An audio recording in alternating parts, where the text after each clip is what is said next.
आज मैं बात कर रहा हूँ, इंडिया में 80 साल होने को जा रहे हैं। रजिस्ट्रेशन के जो फैसिलिटी दी है वो 80 साल से लोग उठा रहे हैं और उन लोगों को फ़ायदा हो रहा है जो बड़ी बड़ी पोजीशन पे, बड़ी बड़ी कुर्सियों पे बैठे हैं।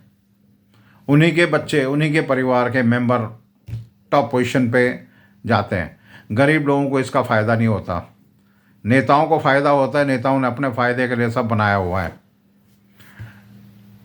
रजिस्ट्रेशन से आपको मेडिकल में जहाँ लाखों की फ़ीस लगती है, करोड़ों तक का फ़ीस लगती है, इनको फ्री में मिला जाता है गवर्नमेंट हॉस्पिटल में एमबीबीएस करने के लिए। और नंबर भी कम आएंगे तब भी चलेगा जी। और एक जनरल कास्ट वाला, उसको नंबर भी हाई चाहिए, वो फ़ीस भी पूरी देगा, वो खुद की फ़ीस देगा ताकि इनको भी फ़ीस मिल सके, इनको भी छात्रवृत्ति और ये वजीफ़ा वगैरह ये सब मिल सके। ये गलत है, ये बंद होना चाहिए। और दूसरा ये है, एक पुलिस में भर्ती करने के लिए फिजिकल फिटनेस चाहिए, सिपाही भर्ती करने के लिए, ठीक है जी, बहुत छोटी पोजीशन है।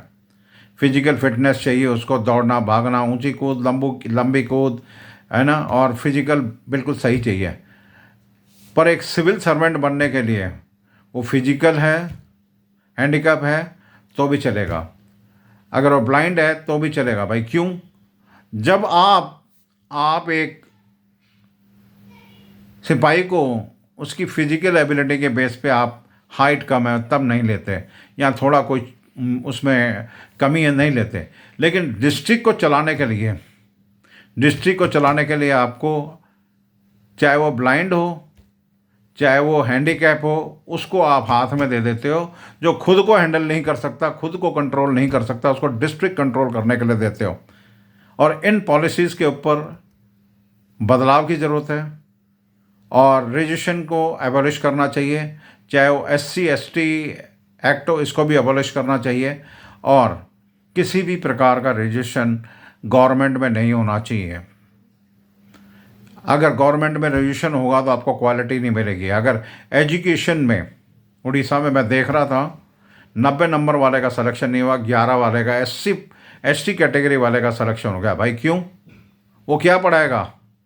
जिसने सिलेक्शन किया है उनके बच्चे भेजो ऐसे स्कूलों में। और दूसरी बात,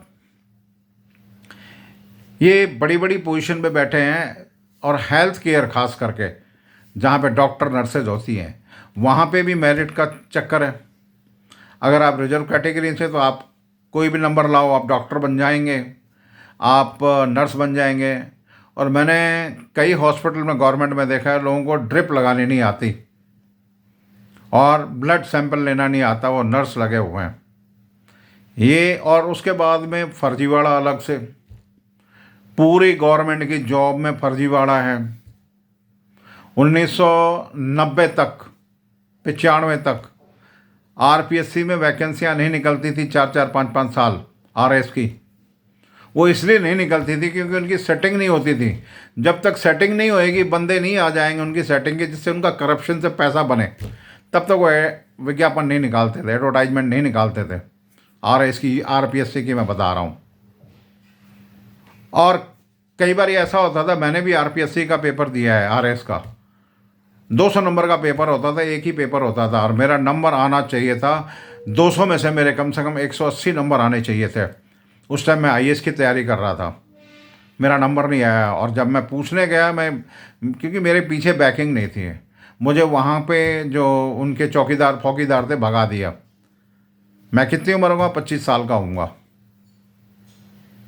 ये हालात थे। आज अगर मेरा बच्चा कह दे कि मैंने अच्छा किया और मुझे पता होना चाहिए मेरा बच्चा क्वालिफाइड है, तो मैं सच बता रहा हूँ, ना UPSC को छोड़ूंगा ना RPSC को छोड़ूंगा।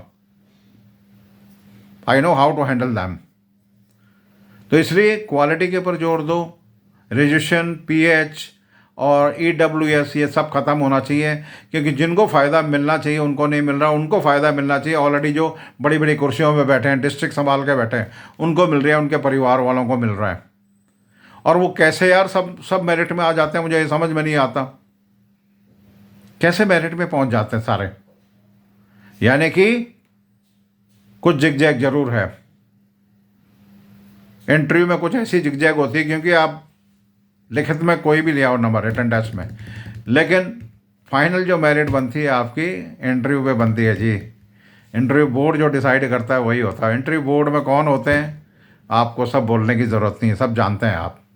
मैं यहीं कह के ख़त्म करता हूँ, और एकता की बात करो, समानता की बात करो, और रिजर्वेशन ख़त्म होना चाहिए। और मैं इसको जब तक करता रहूँगा, जब तक जिंदा हूँ, इसके अगेंस्ट बोलूँगा।